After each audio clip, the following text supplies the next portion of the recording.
Frankenstein, or The Modern Prometheus by Mary Shelley. Chapter 20. I sat one evening in my laboratory. The sun had set and the moon was just rising from the sea.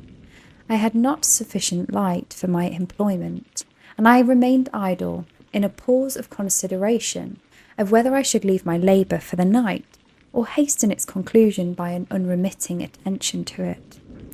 As I sat, a train of reflection occurred to me, which led me to consider the effects of what I was now doing.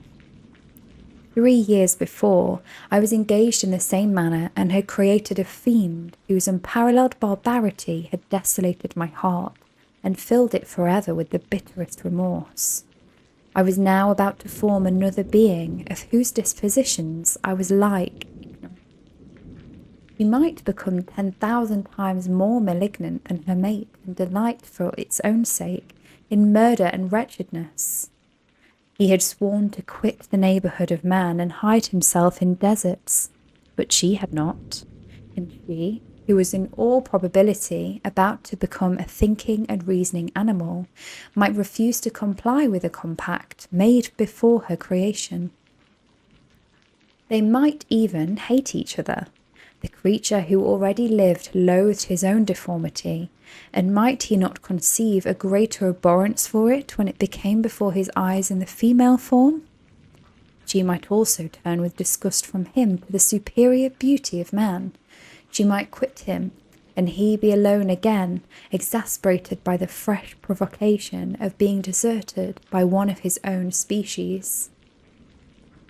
Even if they were to leave Europe and inhabit the deserts of the New World, yet one of the first results of those sympathies for which the demon thirsted would be children, and a race of devils would be propagated upon the earth who might make the very existence of the species of man a condition precarious and full of terror.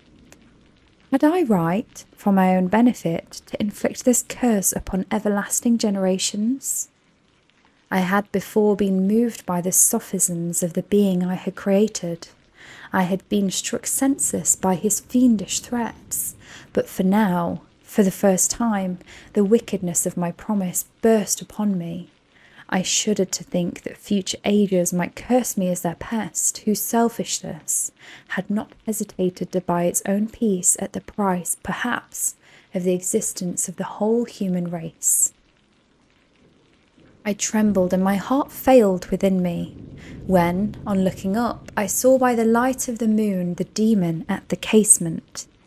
A ghastly grin wrinkled his lips as he gazed on me, where I sat fulfilling the task which he had allotted to me. Yes, he had followed me in my travels. He had loitered in forests, hid himself in caves, or taken refuge in the wide and desert heaths. He now came to mark my progress and claim the fulfilment of my promise. As I looked on him, his countenance expressed the utmost extent of malice and treachery. I thought with a sensation of madness on my promise of creating another like to him, and trembling with passion, tore to pieces the thing on which I was engaged.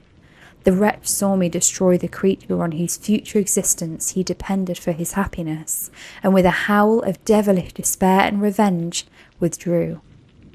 I left the room, and locking the door, made a solemn vow in my own heart to never resume my labours.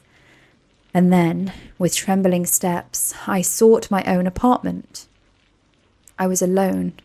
None were near me to dissipate the gloom and relieve me from the sickening oppression of the most terrible reveries.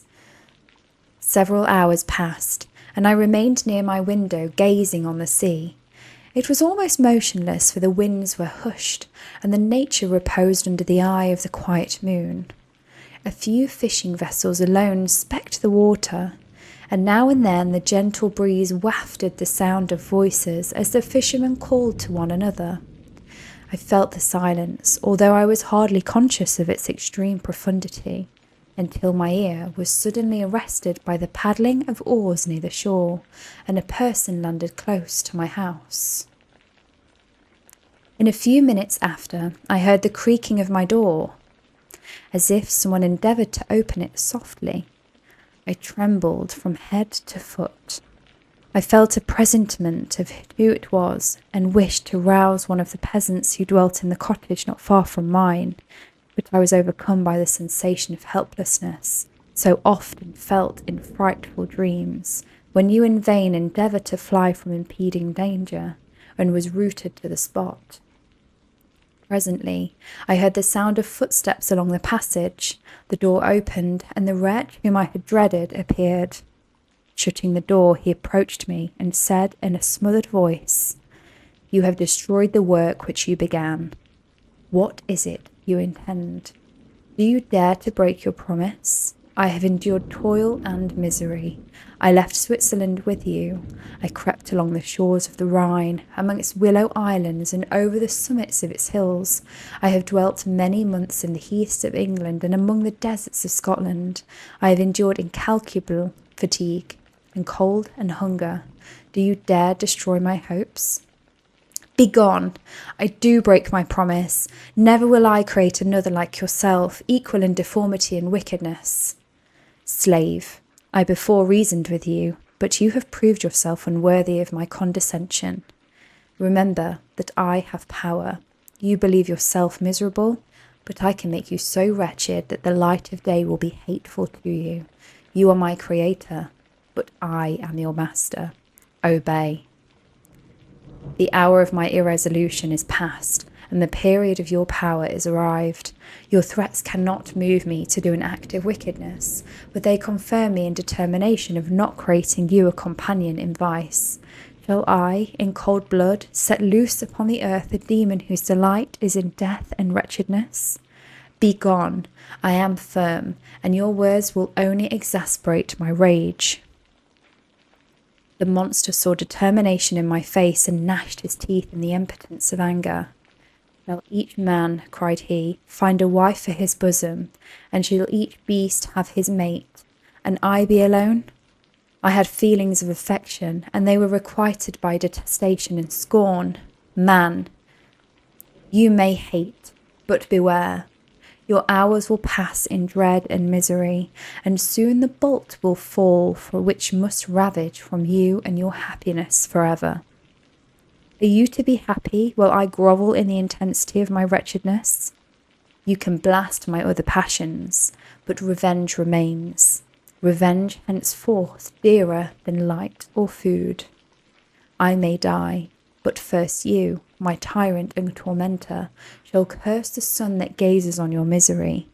Beware, for I am fearless and therefore powerful. I will watch with the willingness of a snake, that I may sting with its venom.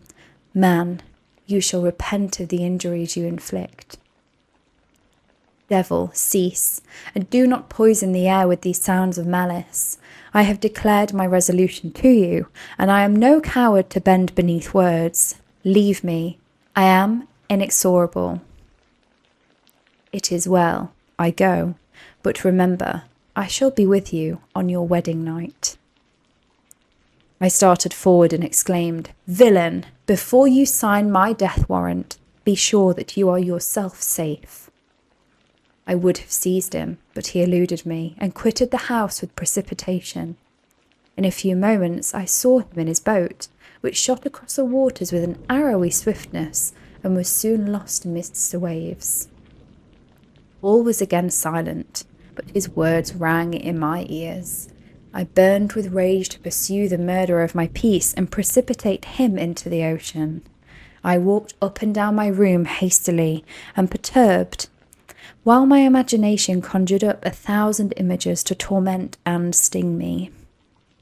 Why had I not followed him and closed with him in mortal strife? But I had suffered him to depart, and he had directed his course towards the mainland. I shuddered to think who might be the next victim sacrificed to his insatiate revenge. And then I thought again of his words, I will be with you on your wedding night. That, then, was the period fixed for the fulfillment of my destiny. In that hour I should die, and at once satisfy and extinguish his malice. This prospect did not move me to fear, yet when I thought of my beloved Elizabeth, of her tears and endless sorrow which she would find her lover so barbarously snatched from her, tears, the first I had shed for many months, streamed from my eyes, and I resolved not to fall before my enemy without a bitter struggle. The night passed away and the sun rose from the ocean. My feelings became calmer, if it may be called calmness when the violence of rage sinks into the depths of despair. I left the house, the horrid scene of the last night's contention, and walked on the beach of the sea, which I almost regarded as an insuperable barrier between me and my fellow creatures. Nay, a wish that should prove the fact stole across me. I desired that I might pass my life on that barren rock, wearily, it is true, but uninterrupted by any sudden shock of misery. If I returned, it was to be sacrificed or to see those whom I most loved die under the grasp of a demon who I had myself created. I walked about the isle like a restless spectre, separated from all it loved and miserable in separation. When it became noon and the sun rose higher, I lay down on the grass and was overpowered by a deep sleep. I had been awake the whole of the preceding night, and my nerves were agitated, and my eyes inflamed by watching and misery. The sleep into which I now sank refreshed me, and when I awoke, I again felt as if I belonged to a race of human beings like myself, and I began to reflect upon what had passed with greater composure. Yet still the words of the fiend rang in my ears like a death knell. They appeared like a dream, yet distinct and oppressive as reality. The sun had far descended, and I still sat on the shore, satisfying my appetite, which had become ravenous with an oaten cake, when I saw a fishing boat land close to me, and one of the men brought me a packet. It contained letters from Geneva, and one from Clerval, entreating me to join him. He said that he was wearing away his time fruitlessly, where he was, that letters from the friends he had formed in London desired his return to complete the negotiation they had entered into for his Indian enterprise. He could not any longer delay his departure, but as his journey to London might be followed, even sooner than he now conjectured, by his longer voyage, he entreated me to bestow as much of my society on him as I could spare. He besought me, therefore, to leave my solitary isle and to meet him at Perth, that we might proceed southwards together. This letter, in a degree, recalled me to life, and I determined to quit my island at the expiration of 2 days. Yet, before I departed, there was a task to perform on which I shuddered to reflect. I must pack up my chemical instruments, and for that purpose I must enter the room which had been the scene of my odious work, and I must handle those utensils, the sight of which was sickening to me. The next morning, at daybreak, I summoned sufficient courage and unlocked the door of my laboratory. The remains of the half-finished creature whom I had destroyed lay scattered on the floor, and I almost felt as if I had mangled the living flesh of a human being. I paused myself to collect myself, and then I entered the chamber. With trembling hand I conveyed the instruments out of the room, but I reflected that I ought not to leave the relics of my work to excite the horror and suspicion of the peasants, and I accordingly put them into a basket, with great quantity of stones, and laying them up, determined to throw them into the sea that very night. And in the meantime I sat upon the beach, employed in cleaning and arranging my chemical apparatus. Nothing could be more complete than the alteration that had taken place in my feelings since the night of the appearance of the demon. I had before regarded my promise with a gloomy despair, as a thing that, with whatever consequences, must be fulfilled.